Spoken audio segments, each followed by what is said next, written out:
You want to know why the world ended? It started here with one man. I know everything.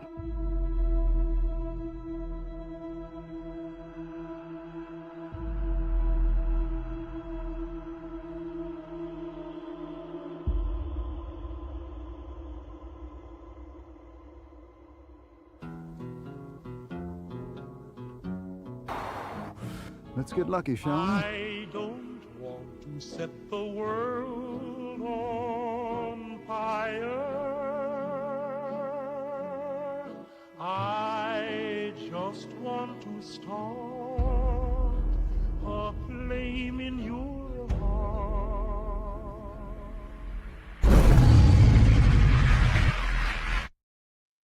Hello, welcome back to Showboys. Yeah. We're here. We've returned from our, well, I can't even say holiday hiatus because Christmas is next week. Right. But yeah, we're back. Showboys is back. And we're here with a new companion series. We're going to be covering Fallout Season 2. And Jeff and I are back. It's been a minute. It's been like months, I think. Yeah, but last time we were potting together on Showboys, it was another companion series that was super fun, Severance.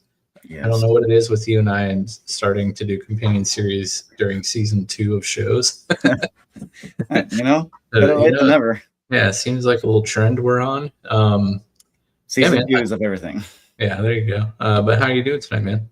I am good. A little rushed, but frazzled, but I'm good. I'm here. Nice. Yeah, it feels good to be back, and I'm not gonna lie. Also one of the reasons we kind of took a break is I had my fourth child. You sure did. 7 or 8 weeks old now. And it is 9:09 p.m. and in my body, it might as well be like 2:35 a.m. Like I'm here. But am I really here? No. I'm excited. I'm excited to be back. It's gonna be fun. This is the second podcast I've done since he's been born. So forgive the rust, maybe, but I'm excited to get in, talk about Fallout Season 2. And just like for Severance, Jeff is going to be kind of guiding and leading the discussion as our like subject matter expert. So I'm looking forward to that because Severance, man, you did well with that, and we had some really good conversations. So I'm excited to dive into this. Yeah, I wish I would have done just even a little bit more preparation, because like getting through the episode is one thing, but with like the Fallout universe, there's so much to like touch on. So like I know we won't get to everything because there's just so much. But as the season progresses, I will definitely touch on more things. We can definitely do our hot take theory ideas that we did for Severance, which I'm pretty pumped about. So I was very excited for this show to come back. Loved season 1. You're a big fan of Fallout, and that's another thing that we should just establish right now. I have never played any of the games. I tried to play New Vegas somewhat in preparation for this. Also because of the Showboys Game Club, which, by the way, join the Discord, be a part of the Game Club. It's been pretty fun. It's firing back up in January. But so my knowledge, I think we discuss season 1 like as a whole. Yeah. And in that episode, I made it very apparent that I know nothing about Fallout lore or anything. So this kind of excites me too, because that's kind of like how my Star Wars journey started with Nick. We did the Mandalorian companion series, and I'd watched the original trilogy, but that was it. And so it was like learning about all the stuff as we were going through the Mandalorian, and then that sparked like a really deep interest in me, and then I fell way down that rabbit hole. But I'm excited for this companion series because the Fallout universe seems very interesting, and I'm excited to learn about it. And I watched, speaking of the game club, BioAssassin or BioCiv from Discord, he streamed his playthrough of New Vegas for the month that was the game of the month for. And so I watched him stream, and I got to learn a little bit about New Vegas through his gameplay. And that story was very interesting, and I'm excited to see if I retained any of that and if any of that made it into the season. But yeah, man, why don't you start us off? Where do you want to start? All right, so right off the rip, the episode's called "The Man Who Knew," which is a very huge foreshadowing of our main Dude, villain. IMDb lied to me. What? Said the internet lied to me. Said it's the Innovator. Maybe it is. Man, But this the part in the episode said the man who knew. yeah, I was confused by that as well. Okay. Take your pick, I guess. Wrong either way. Everyone's right here. So we get the season starts off with a pre-war setting.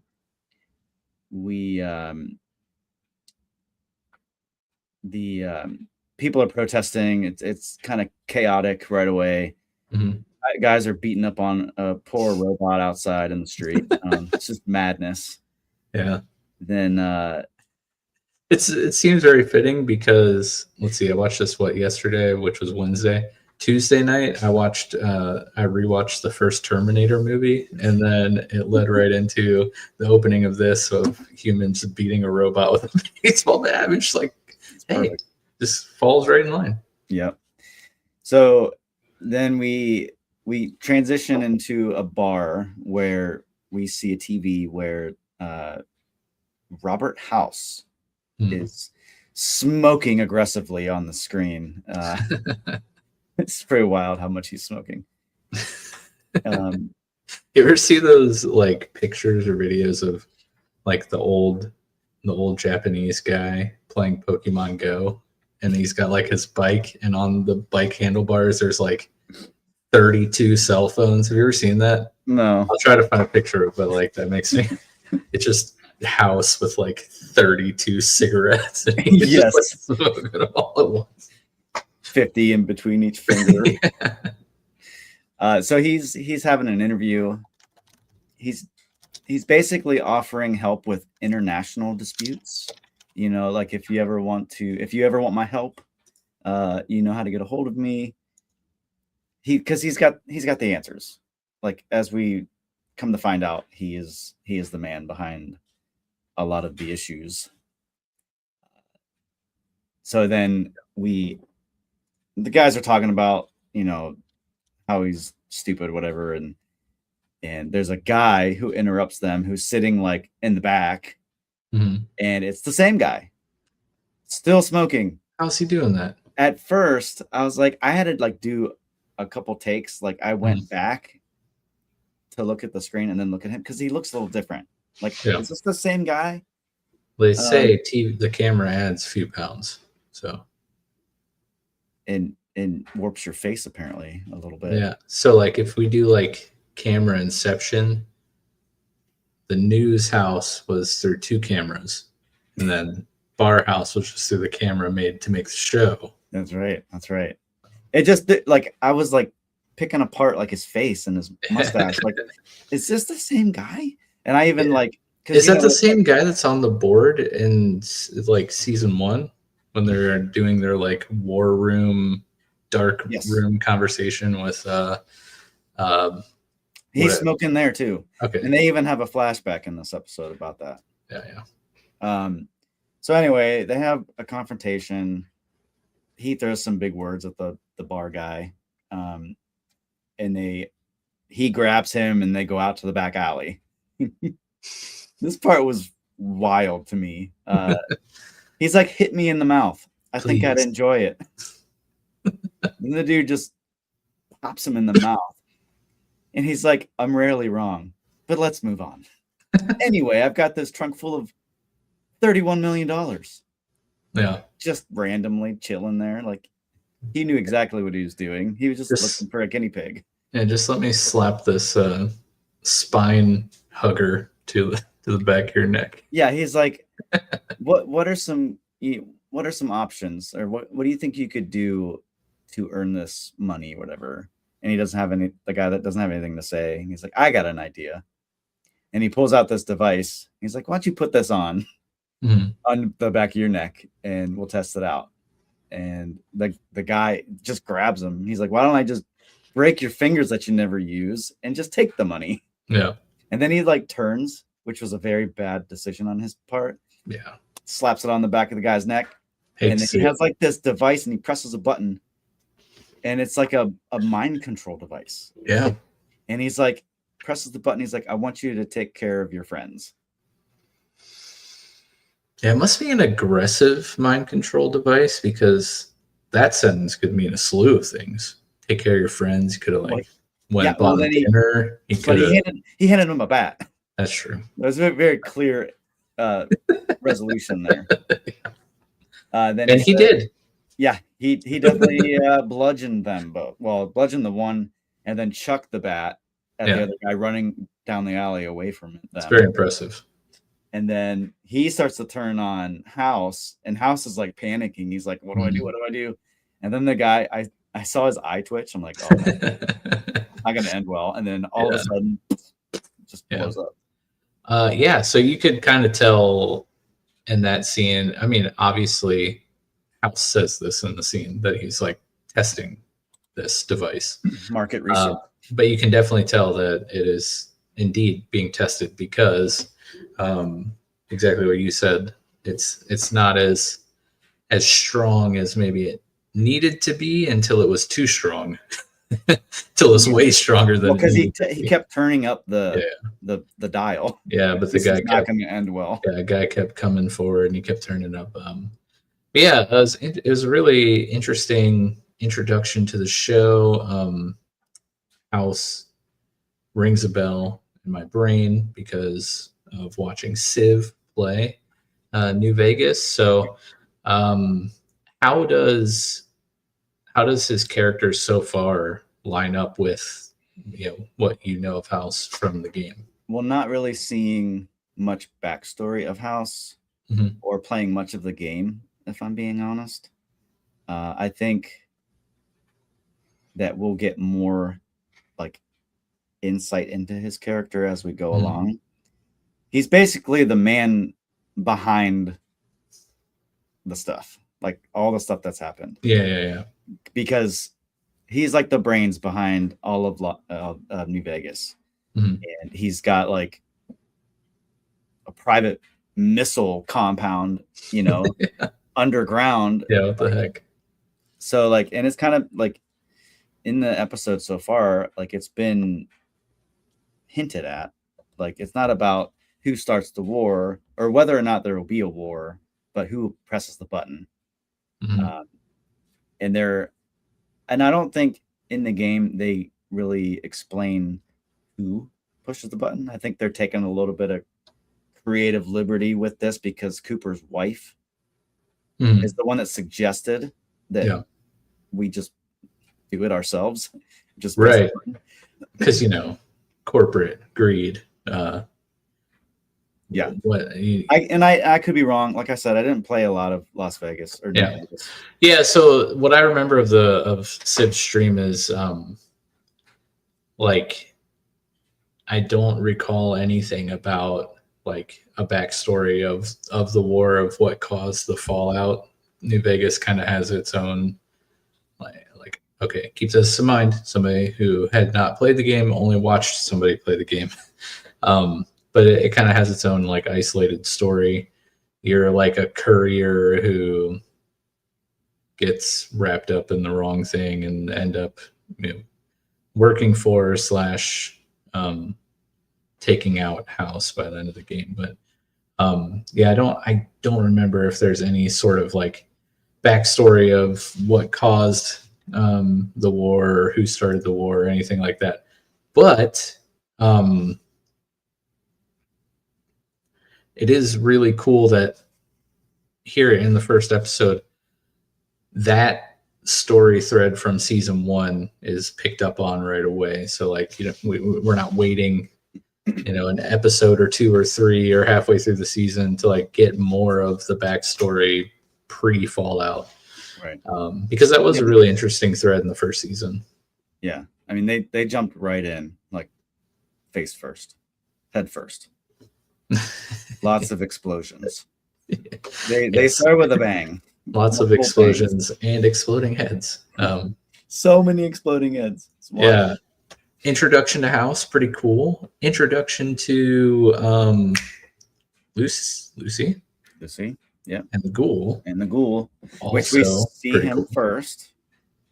Hanging. Yep. Something about retribution for the cons or something like that. Yeah. Yeah. So there's a group. He had a really funny nickname for them, like the same leather jacket wearing, whatever. Yeah. I love his lines. They're just placed perfectly. He's a great addition to this. Arguably one of the best characters in the show. Yeah. It played by one of the best like character actors. Like 100%. Goggins is like like perfectly made for this role. Yeah. Yes. So he's like rambling on, right? As he's standing on a diving board into a pool with a rope and a chain and barbed wire. Oh yeah, that's what it is. So he's like running his mouth, and then he's like, he says something about like there used to be a store. I bought a soda from there back in the day, but then he's like, I'm ready to get on with it. Ready to get on with it. Like obviously he's calling out. It's a signal for Lucy, who is in the statue of the dinosaur's mouth with a gun and the dog with dog meat. Yeah. And she's just watching him. Like she's so perfectly awkward. Like it just her character's so fun. Like she's just so naive and some moments, and like other moments she's like she flips a switch and she's ready to like beat everybody up or whatever. I love this interaction though, because like she's sitting up there and very clearly like waiting and hoping that it gets resolved without her having to do her part of the plan, because she knows what's gonna be the end result of her part of the plan. And I love that like she like, you know, even before she shoots the rope to free the ghoul, like she tries to like talk some sense into them. It's almost it reminds me of playing a game like this where there's like dialogue options and you can convince people of things, because like usually when you're in those scenarios in a game, like there's the actual event kind of like on pause, like in the show here where he's like hanging and being strangled and she's like trying to convince these people to like let him down or else they're all going to die. And it just seems like that's exactly what would happen in a game, and then somehow the person who's just hanging there for 6 minutes while you're trying to make this dialogue decision doesn't die. But no, it was very funny and super awkward, like you said. Now that you say that, she does go through 3 different plans.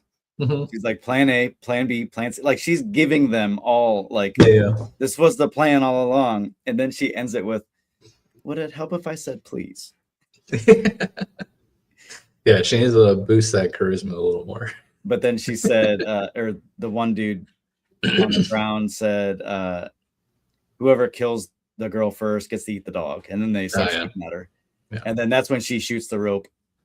Ghoul falls down into the pool. And then she starts making her shots. She starts, she shoots him in the leg or in the butt and whatever.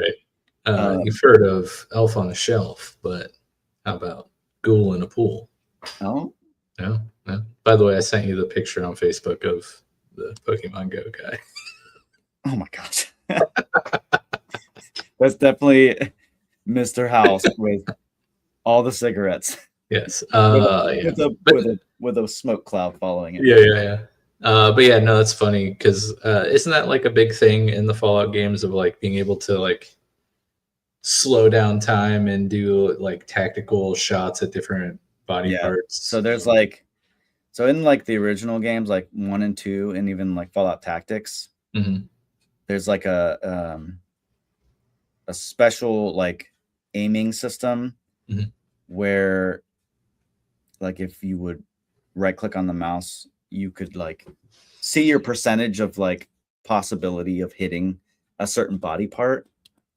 And but that's what like in the newer games, they did like whenever there's like a crit, Mhm. like they slow down, like they like do an action shot. And that's what Oh, yeah. the show does a lot of that, which is really cool. Especially like in the trailer where they show her shooting. Yeah. They You do see, that like, the in the newer bullets. games a lot, yeah, which is super cool. I love Yeah. it. But yeah, that I would say that like they're hinting a little bit at what they're taking from the game Mm. with like those precise shots. Like, okay, I'm going to shoot them in the leg. I've got like a better shot or a better chance of hitting them there Yeah. than in the head. But she's also like, she doesn't want to kill anybody. She just wants Right. to like put them down. Yeah. But then He you know the cleans ghoul up. gets loose. He just starts taking them out like one by one. It's there's you know more slow motion shots. There's an explosion. He shoots the guy in the head. Then he like throws a knife at one guy and he's like just like staring at it. And there's another.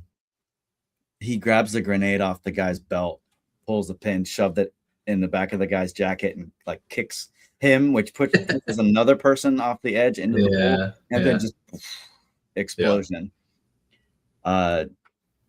Very, very wild. I love the show for the over the top like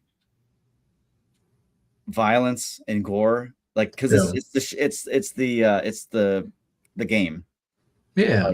And like, man, you have to like find the perfect balance between like leaning in to the video game aspect of a video game adaptation into a movie or a show, right, while also like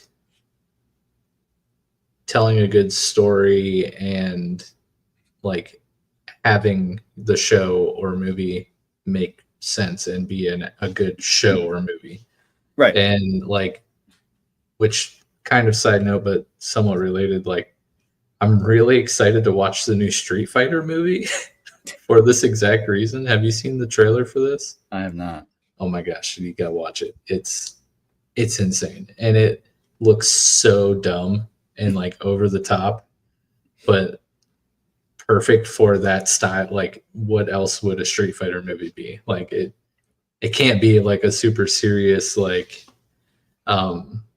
but back to Fallout, like I agree with you. I really appreciate the the very self-aware, over the top video gamey-ness that it has, but it also does the other thing on the other side of that coin where it's still like a good show and flows well as an actual show and tells a story well, while like leaning into the game aspects of it, which is really cool and apparently really hard to do because not many game adaptations are able to nail both of those. Right. I mean, because there's so many different like stories within the Fallout universe, but like it's but this like they're pulling a lot of inspiration from the games, but they're also making their own. And I actually read that the creator of Fallout. Oh, good. I'm glad you're bringing this up. Yeah. I think you sent this to me, or you showed me this, that the creator of the game is actually taking a lot of this from the show and using it for Fallout 5, the game, the next game. Yeah. So, which is actually really awesome, because if the creator backs, you know, a side project, that's pretty awesome. Yeah, it's got to make you feel pretty good. That's a good sign. But it does two things. It canonizes the show Yes. in the game universe, which is cool. And then also, like you said, like it's the seal of approval, right? Yeah. If And that's what you want. Yeah, if your game director is like, you know what, this show's doing something great. I like the story they're telling. I like it so much that it's going to exist in the universe of the games, and I'm going to build on it. And I'm going to actually add the ghoul into my game, which he did. Yeah. Which is super awesome. Yeah. You know you're doing something right. Like Yes. that's got to make you feel pretty good. Definitely a good sign. But what are Lucy and the ghoul like doing? Why are they in this camp? What are they up to since they are tracking down Lucy's dad? Because at the end of season 1, they had this big standoff, and then he just flies away in the power armor, and the ghoul could have shot him, right? Because he had his gun pulled and could have killed him right there, but he's made a comment about like one time he shows self-restraint. But like, yeah, that's true. You're not gonna, he's not gonna get the answers he's looking for because he's obviously going to Vegas as well. He's hoping that he'll lead him to like Vault Tech or to the answers he's searching for, which is what happened to his family, right? His wife and daughter, which he talked about a lot during this episode. But also, I was like, wait a second. You're hundreds of years old. What do you think happened to your wife and daughter? Like, but do you think they're ghouls too, or like are you? What do you think he's like actually searching for? Okay, so theory time. Okay, theory time. Henry McLean, is that his name? The dad's name? Yeah, that's the dad's name. He was preserved. Oh, right. In Vault 31. Yes. And that's where Norm is with the brain on a Roomba. Yes. Held prisoner by a Roomba. I love it so much. It's so much fun. But there's actually a whole like row of them that were released, right? But then on the other side, there are a whole bunch more who are still in the cryopods, or whatever pods they are. I think because she was such an important piece in all of this, she was able to get her and her daughter into a safe place before the bomb. I mean, why? Duh! Like, why would you do that? Yeah. And she like, I because obviously, and we'll get there, Cooper, his wife and daughter all go to Vegas pre-war. We see that in the trailer. We'll get into it in a little bit. There's a reason why he's tagging along. And I think that he's going to get, there's going to be a clash between them, and he's going to basically get booted. Yeah. Well, not to jump ahead. But I don't know how you want to approach this. If you want to go like by characters or by like the events of the show or whatever. But there is like later, not too much later, but in the show, like during one of the flashbacks where he's like, at the end of season 1, he's spying on his wife in the meeting. He's got the earpiece, right? Yeah. And he hears the conversation and essentially them talking about like what you said. It's not who or it's not when, but it's who is going to push the button. Right. Like, we have the power. Let's do this because we're going to, benefit and profit from it. So that like shakes him to his core. Obviously, he's not down with that. He rushes home and tells his daughter to pack, her 3 favorite outfits and her favorite toy. And then they like get in the car and they're heading out. Like, are they, is he like leaving because he thinks it's going to happen soon? Is he just like bailing because he's like, I'm not down with this. This is super messed up. Like, he's okay. So that's actually shortly after the next part. But Oh, cool. So to not answer too your far ahead. question, so they're going to Bakersville, and I believe that's taking him to meet with Kate, who is the leader of the Commonwealth at the end of season 1. Right, and that's the lady who gave him that like set up the spying on his wife, Yes. right? Yes. Yeah. Okay. So she's still alive, or was Yeah. still. I don't know if she's still alive at this moment, but Yeah, at least at the end of season 1, she was. yes. So I think she is, because I think I remember seeing her in like coming this season or whatever, and she was like in. Yeah. Anyways. So I think that's where he's going. Okay. I don't know how he knows her. Right, because But- then in the flashbacks of the bombs dropping in season 1, like it's his daughter's birthday party, right? Yes.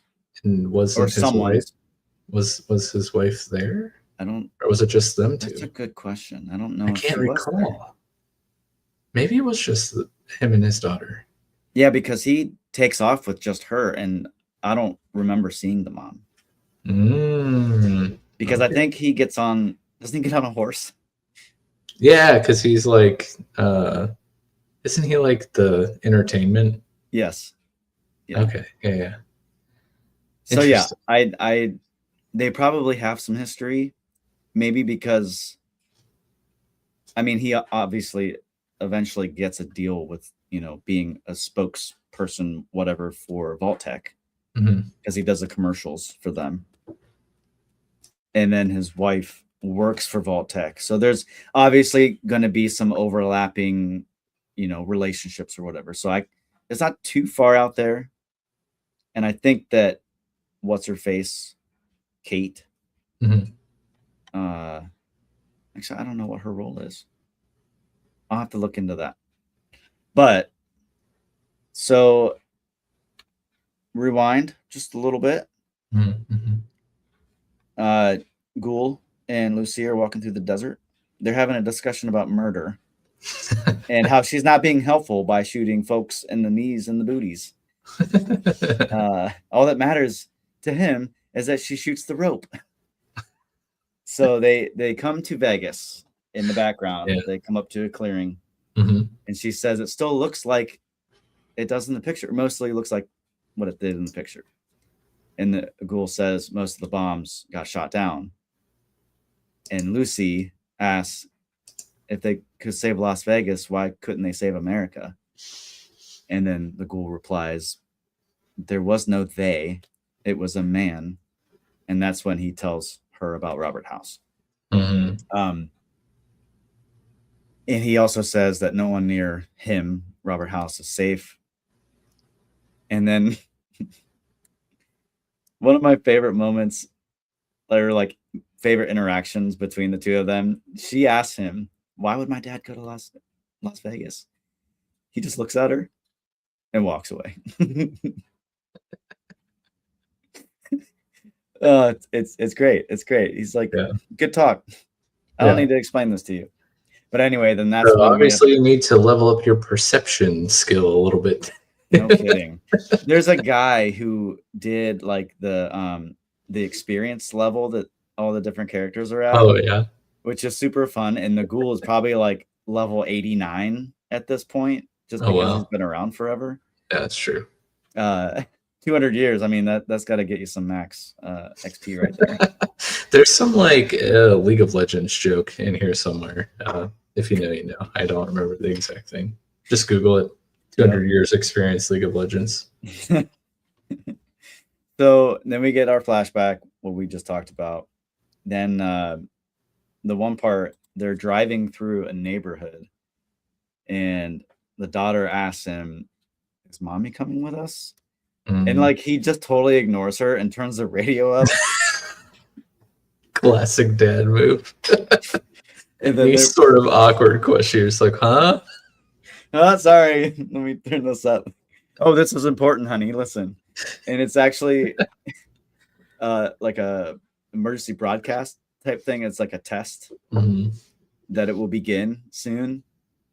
And they pull up, and there's a Vault-Tec van and a guy, sketchy looking dude with a briefcase, comes walking around, and he catches eyes with Cooper and gives him a weird smirk because he knows him.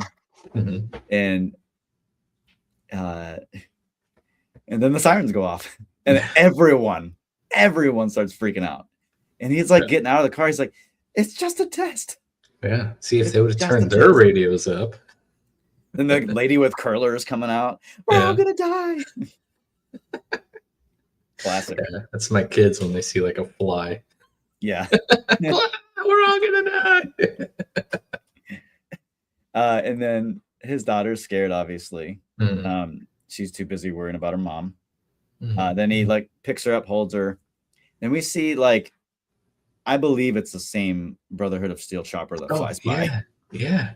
And then we get a glimpse of the billboard with his face plastered on Vault Tech.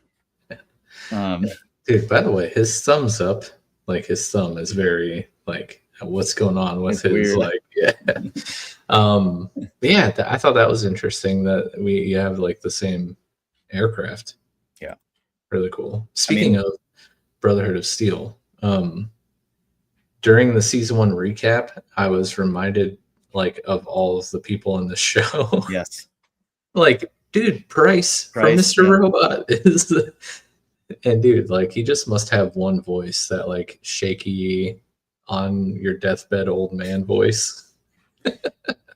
But so great. Like, it's just, dude, I love him. He's such a great actor. And like at the end of this episode, like they showed like a trailer for the rest of the season. And you see him again. I'm like, oh yes. Yeah, Price. Gonna see some more. I don't think he deserves the way he went out, Mr. Robot, by the way. Yeah, rip. Also, our boy Dylan G. Yeah. Forgot he was in this show. Which he was not in this episode at all. I'm very disappointed. Sad, but I was happy that he is in the series.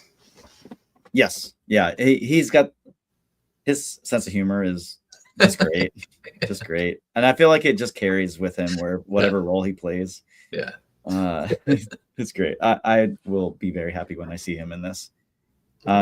So there are a few like throwaway scenes, I guess, in this episode, and it mostly has to do with Reg.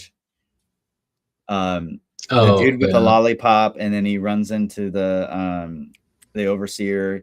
There, I don't think it's totally throwaway because they have a crisis. The water chip is broken, so they have like months. When like there's like some shady stuff going on between, so like that volt compound is really 3 volts, right? The one that Lucy's from, 31 which is 32, the tubes, right? And then 32 is the other one where they would like meet with or whatever. Yeah. And they sent half of the people to 32 and the other half stayed in 33. Yep. And like you said, Reg and his not wife, girlfriend, but that's Chet. That's Chet. Oh, Chet. You're thinking Chet. And Reg, okay, I remember who Reg is. He's like, the bumbling idiot. Yes. But something's going on with that, with the lady and so the Chet's lady. Yes, yeah, she's an odd one. But before that, the overseer of 33, the one with the water chip problem. Well, I imagine they're all having with the water. This is actually a throwback to Fallout 1, the game. Oh, okay. Because the main story of the game is that the water chip broke, and they sent you out to go find like the water chip or a replacement for it, and you had so many days to find a replacement before everyone just died. Oh, and then game over. No pressure at all.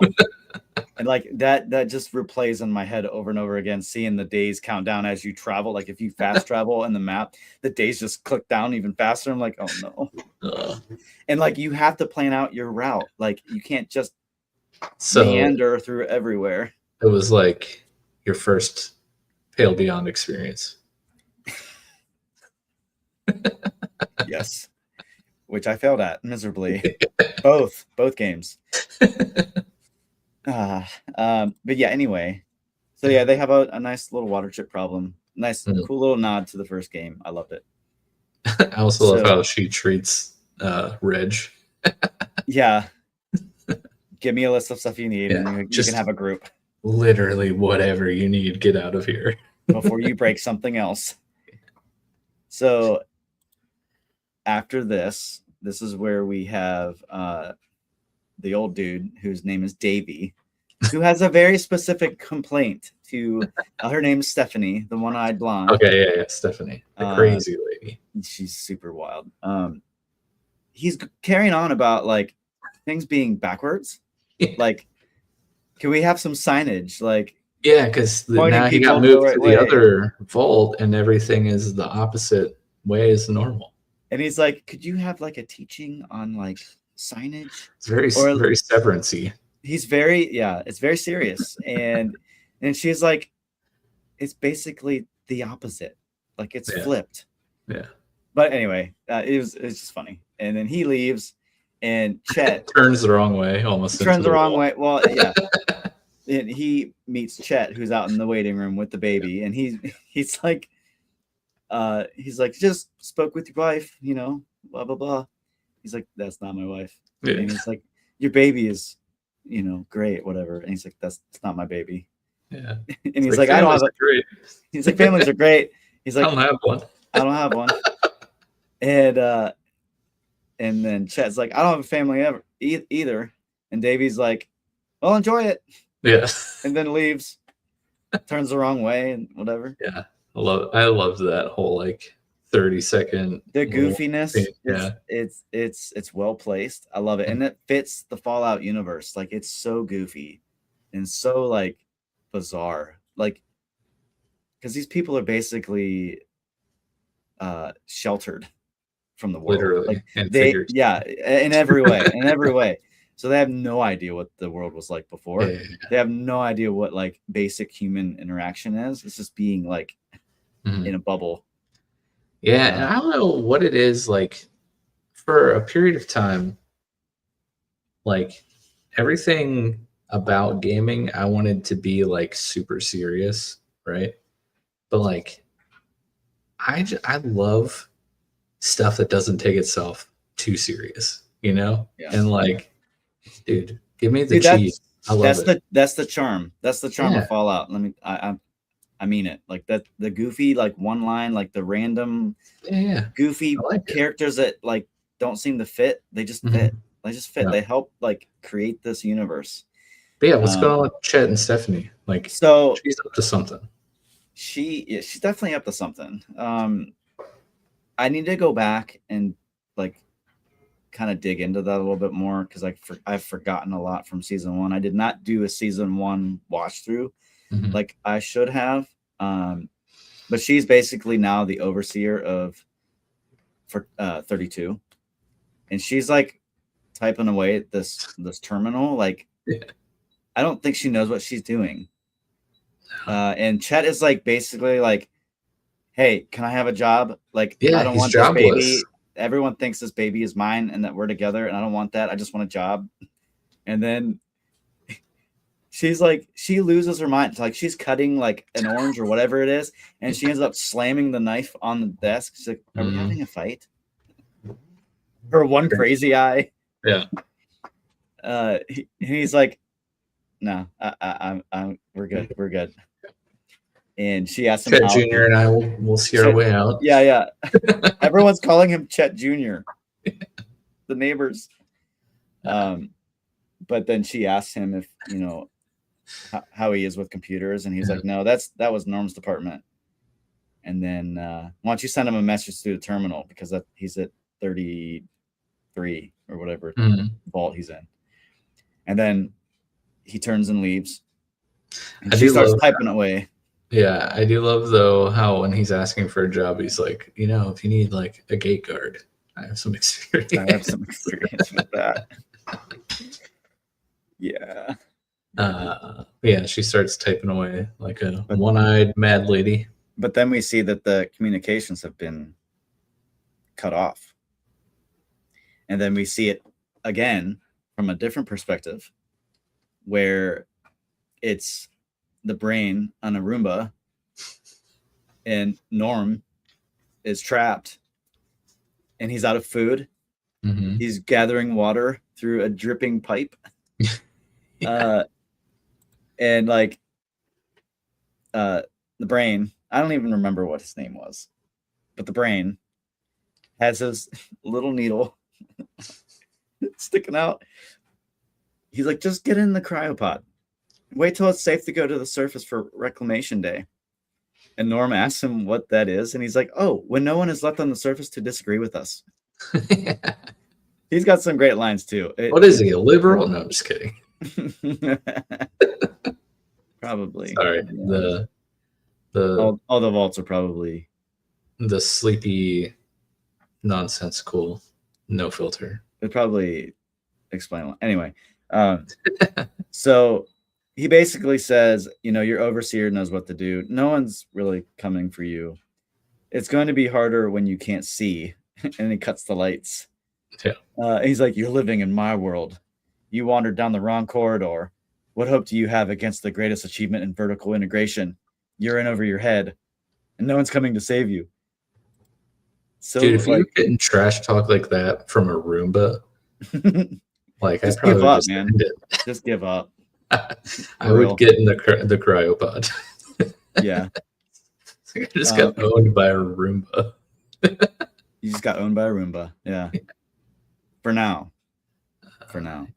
We'll see. So now we cut to back to the ghoul and Lucy, and we see a nice display of a man cut in half. Like basically just ripped in half and set back down. So I'm not sure what happened to him, but like there's a gap in between his lower half and his upper half. And and the ghoul was like, your daddy always making new friends. And then he steps like right in the middle of the severed body and just keeps walking. And this next scene, like we can go through it really quick. It's the flea soup lady. And they go up to her, and Lucy's like, hey, you know, have you seen a guy in a armored suit walk by, whatever? And I think the lady's like, yeah, he took my son. And he owes me money. But she's like, do you want some soup? And Lucy's like, yeah, sure. And the lady gets up and like takes the fleas off of her head into the soup and gives it to Lucy. And she's like, extra garnish on there. You better try it while it's hot. And it's like steaming, and there's fleas flying around. Anyway, they end up leaving, and then the lady's like, you find any money on the body? It's mine. Unreal. Yeah. So this is where we get to Vault 24. Oh, yes. And the ghoul asks her, what do you plan on doing when we find him? You gonna shoot him in the knee or whatever? And Lucy's like, I'm gonna bring him to justice. And he just laughs at her. Wow. And which I didn't see the first time, but the second time I watched it, he's looking at a marquee, like a sign for theater, and it's a movie of his being really shown. Yeah, because his name is at the bottom. Oh, that's awesome. Cool little detail.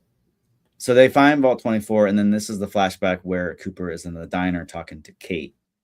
Yeah. And this is where, you know, she's saying that he has power because he's famous. And she's obviously, she has some motives. And he's like, I'm not a spy. What do you want me to do? Because she's like, I want you to get close to him. And she's like, I don't want you to spy on him. And obviously we can tell that she wants him to kill Robert House through suggestion of, like, you know. But anyway, she is basically telling him that he's building a privately owned missile system to follow through with his wife's proposal to press the button. And so she is going to Vegas to sell cold fusion to House. But she's saying, unless you stop her and him.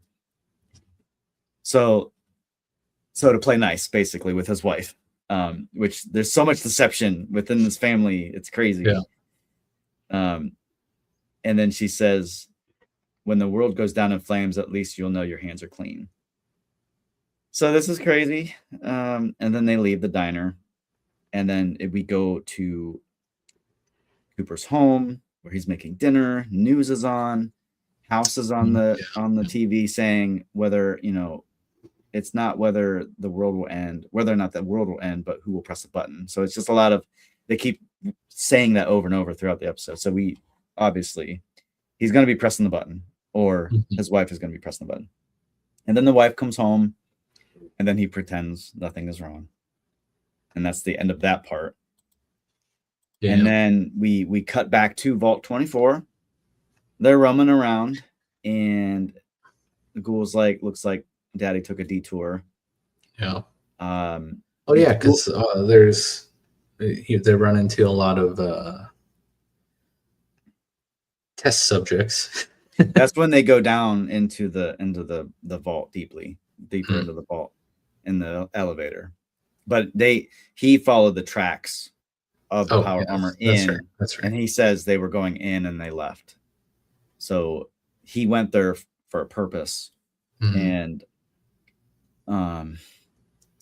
so we find out that this is where the ghoul says that he's been to a lot of vaults, and every time he steps foot into one, he has to face the fact that he might find his wife and daughter, and he'll have to come to peace with it, or whatever he says. And then he grabs her and like forces her to open up the elevator doors, and they go down, and we cut to Reggie,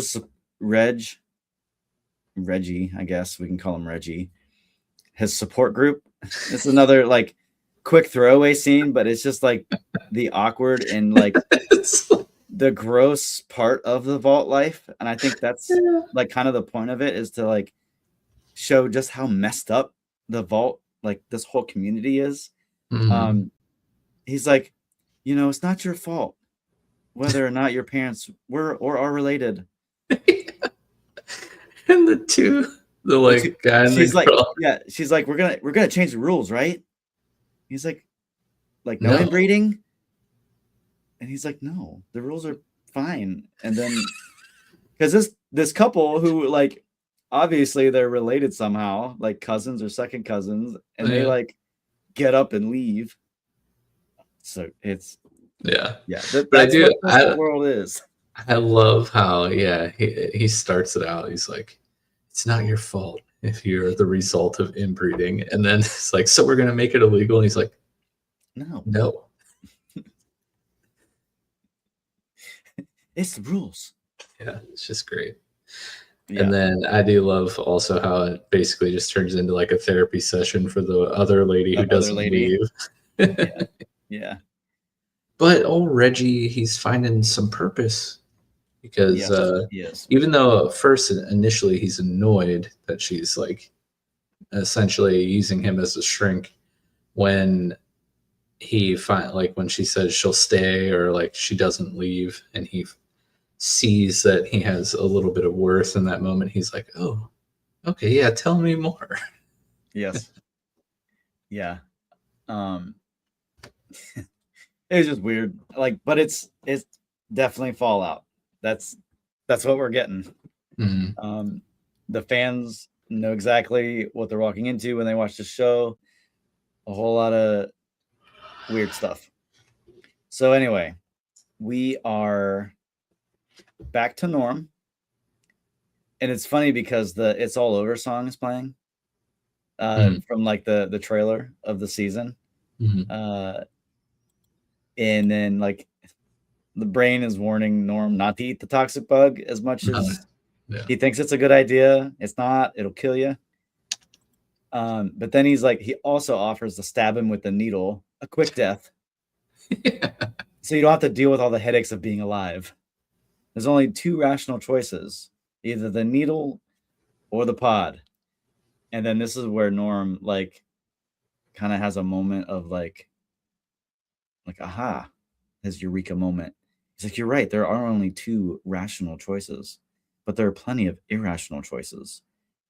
And then he like gets up to the brain, and the brain's like, what are you doing? What are you doing? And then he kicks the needle, like breaks the needle off the brain's little arm. Yeah. And he essentially opens all the cryopods. Which, What a guy. this could go either really well for him or really bad. Right. Because he has no idea who these people are. Like, Right. because the other side is like Vault Tech corporate people that have been released already because they're like the great minds behind Mhm. Vault Tech. Do you think maybe the ghoul's wife and child are one of those people that is being released? That's definitely a good possibility. Yeah. They're either there or they're in Vegas. That's my theory. Yeah. Because they were in Vegas when. Well, but see, that's crazy because like, you had a whole bunch of Vault Tech people go to Vault 30, whatever, 33. Mhm. But then there's got to be something in Vegas. There's got to be some kind of, because Robert House, like at the end of this episode, Mhm. we're in Vault Tech. Yeah. And McLean is like, you sending a message to him. sending via a the message to airwaves, yeah. him, yes, saying that obviously you're alive because you planned it all out. You would have figured out a way to survive. Mhm. But anyway, yeah, I think it's a good possibility that they could be there in Vault 33. Yeah. I think we'll find out very soon. I think that would create more tension for the ghoul. I mean, for us actually, for watching it, knowing Right. that Ghoul's all the way over here and his wife and kid are here. Whoopsie. Anyway, yeah, we'll find out very quickly. So back at Vault 24, Ghoul and Lucy, they see all the experiments, and Lucy's like, why would they allow a bunch of communists into their vaults? And the Ghoul's like, I'm not sure that they did. They brainwashed them. Or just blew up their heads. A lot of heads blowing up in this episode. Mhm. So they eventually come to another room where there's a box of sugar bombs, which is a huge nod to like the later Fallout games where you can collect sugar bombs and eat them. The Mhm. classic cereal. Yeah. So then there's a curtain that pulls back and we see a guy waking up who has another device on the back of his neck. Mhm. And he's been Kind of looks programmed. like one of the guys from their little gang encounter when we first see Lucy and the ghoul. Now that you say that, he looked very similar. But anyway, he's been programmed to relay a message to Lucy. And he says, hello there, Sugar Bomb. I fixed everything. Go home. And then he keeps repeating, go home, go home, go home. And then his head explodes, covering Lucy's face with blood and the ghoul's face also. And the ghoul asks her, are you going to take his advice? And she essentially says, no, he's not going to stop hurting people. Mhm. So they keep going. They're going to keep going. And then our final part of the episode is when Hank McLean arrives to Vault Tech. And he's holding a device in his hand, and I can't remember what it is. It didn't look familiar. It looked like a weird like cassette tape kind of. But yeah, he goes into Vault Tech. He goes like into the office space, and he like begins changing his clothes. Like he's going through like finds a racks nice of- suit. Yeah. Hey, you gotta dress the part because Right. he came from there, so like that makes sense that he would go back and Yeah. resume his role as whatever he was before. Yeah. Look good, feel good, play good. It's the That's right. mantra. But yeah, he goes in. He also stumbles across some test subjects, some maybe like prototypes of that mind control device, Yes. like gradually getting smaller and smaller. Yep. And then, like you said earlier, he like tries to send a message to House. Yeah, it's got to And be House. essentially, he's like, I see what was going on here. Like, I can fix it. Essentially, Yep. I can I'm make gonna it carry better, on the work. Yep. and you're gonna need me. Yep. And so it's very interesting. So, like, the way that message played to me kind of sounded like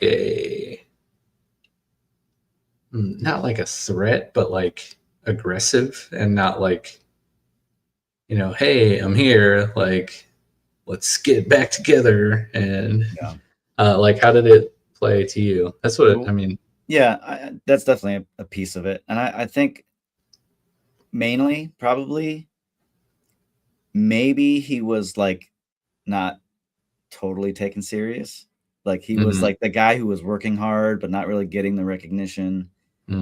Because he says we can finally talk about my promotion. Oh man, this is just landing a little too close to home for me. When this is all over, you will be begging me to help you. Like he's seeking validation from someone that he looks up to, like his boss.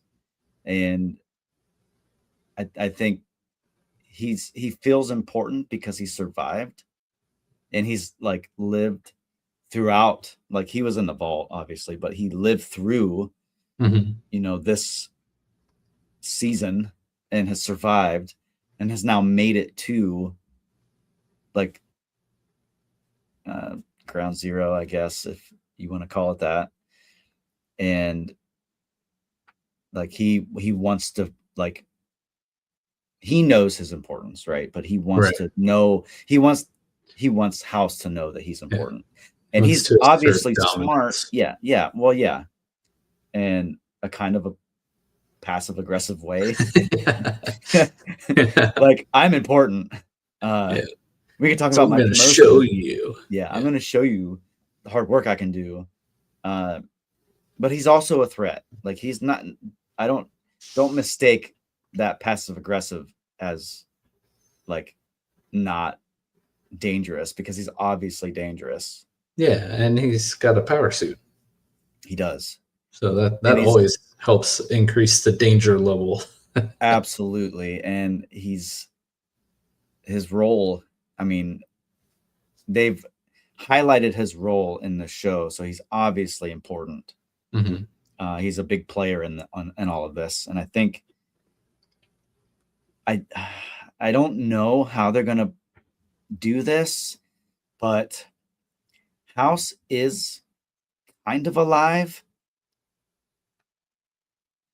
in the games. Yeah. And I think that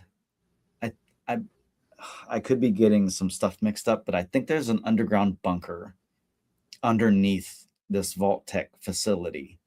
And I think that he's going to reach out to McClane somehow. But I don't know how it's all going to play. It's cool because they're following some story beats of Vegas, but they're taking their own creative route. It's almost like I don't know if this is ever said anywhere, but it's almost like maybe this season is a lead up to New Vegas. Yeah, like, I don't know if it'll... we did the timeline for when we did our season 1 recap, and I can't remember how the timeline played out, but I think this is like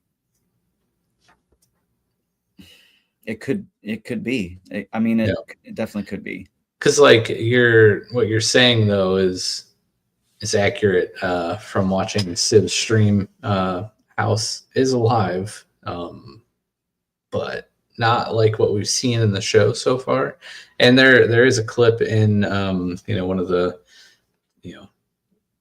to come montages where House is kind of like sitting in front of the big wall of screens, which is really cool and looks like his office from the game, which was awesome. And in that clip, I'm assuming it's the same scene, like Cooper is not the ghoul, and Right, it's a like flashback. talking to him. So, Yep.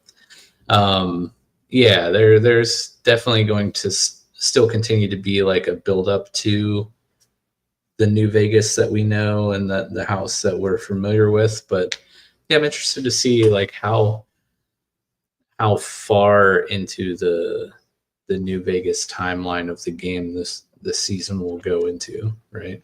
Because Yeah. in the game, like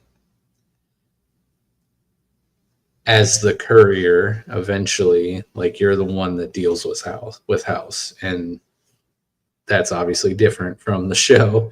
But also, kind of different, but kind of not, because you still have these travelers who are coming into Vegas that aren't or New Vegas that aren't, residents of New Vegas that could kind of play that similar role to the game character. But So I just looked it up, and the show is not leading up to New Vegas, the game. It's actually 15 years after.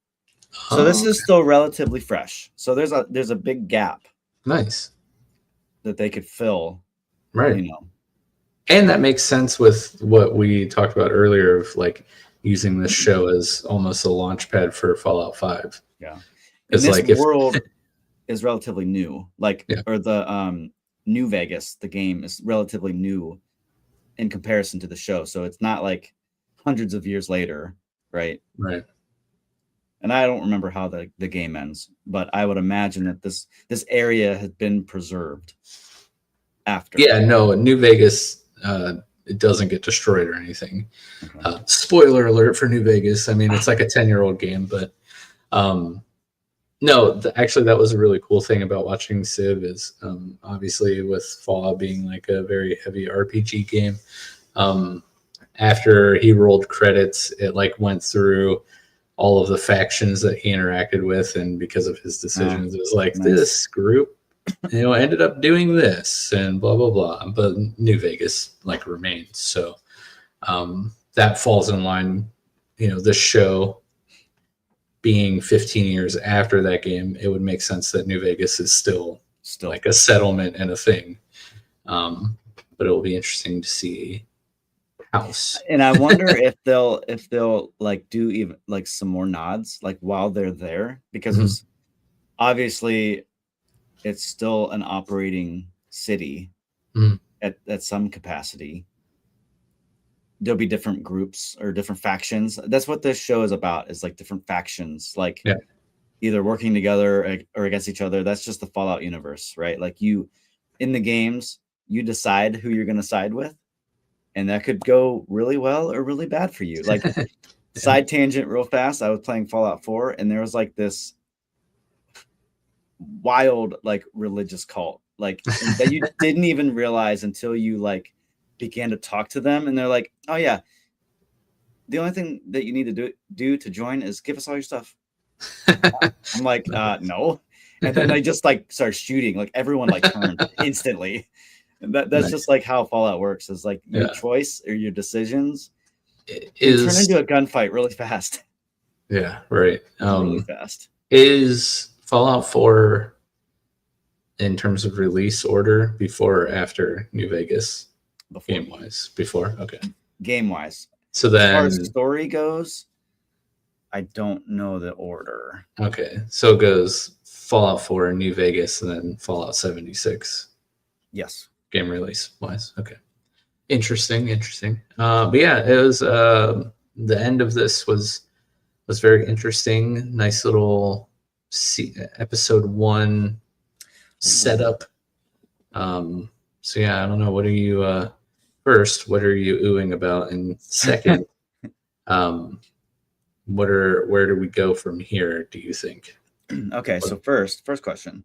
What I'm oohing about is Fallout 4 takes place, it says several years after New Vegas. So there's even more that could fit. But so they could take stuff from New Vegas and Fallout 4 games and put it in this show. Build upon. No, because they're on different coasts. Oh, never mind. But I mean, they could still fit stuff in, like just Easter eggs for fun. True. But yeah, it's not. It's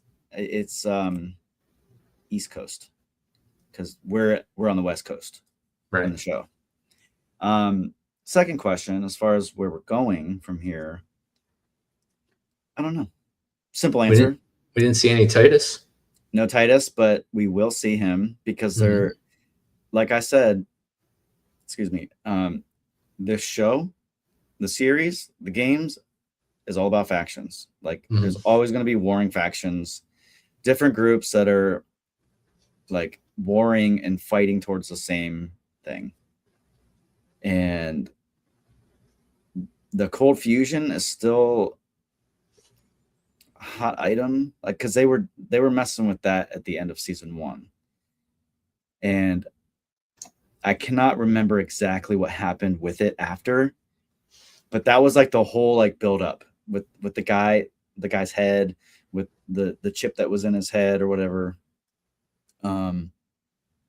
That is the Commonwealth, I believe. I think that's who that was. But yeah. So they have access to cold fusion, which is another very powerful energy source. And then you have the Brotherhood of Steel, and I think they'll be going to Vegas. I mean, all roads lead to Vegas. Like that's, I think that's that's the whole point. And did you say that? I'm pretty sure that Kate lady is the leader of the Republic, right? The Republic, is that who that was? The Republic, not the Commonwealth. The California whatever Republic. The CNR, the California New Republic. Yeah, CNR. Yeah. Yep. So that's I don't know where I got the Commonwealth from. That I think that is a faction in the games. Virginia? I don't know.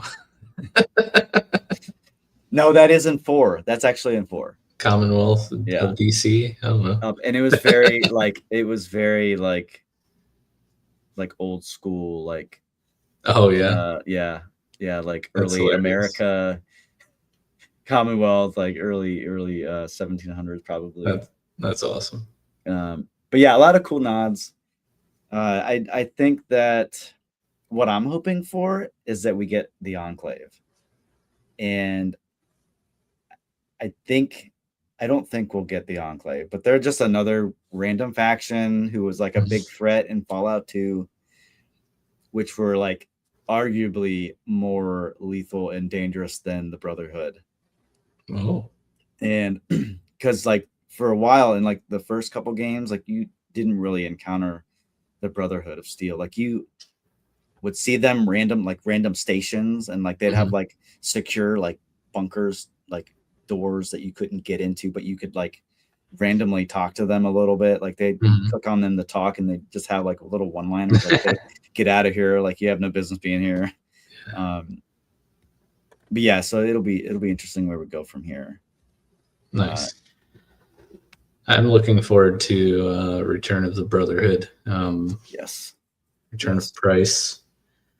But no, Titus's story from season 1 was interesting, and I love how he ended. They're all like chanting his name, but he is like not hyped about it. So interested to see like what happens with this character this season. Good start to the season. I'm excited for next week. Yes. Excited to be back podcasting, and good job as usual. Anything else we need to get off our chests here before we wrap up? I do believe if you've been to our YouTube channel and seen the banner on our page, you might have noticed that we went from a stretch of no showboys to a stretch of like showboys all the time for a little bit. So we got to learn how to do that, like moderate our content release. Pace ourselves.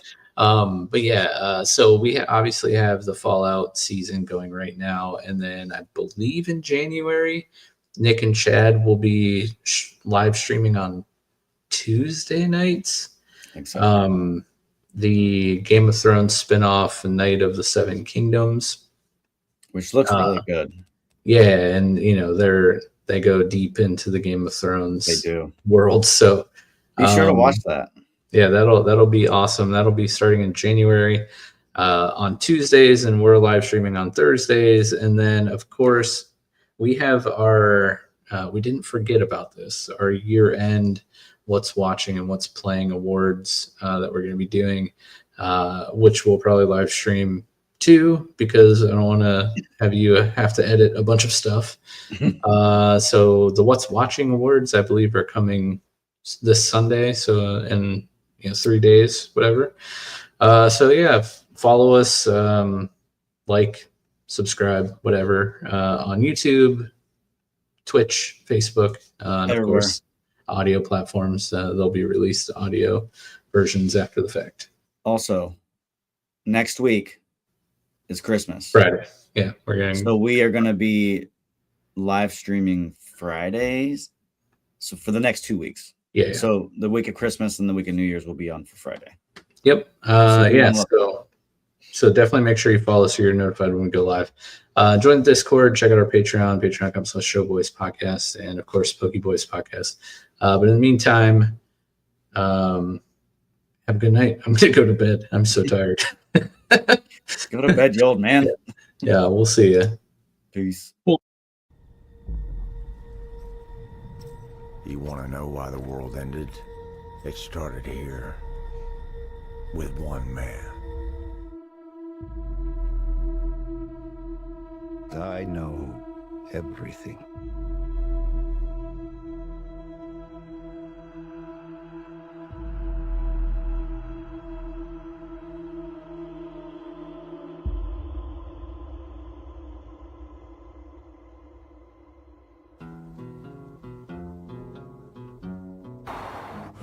Let's get lucky, shall we? I don't want to set the world on fire. I just want to start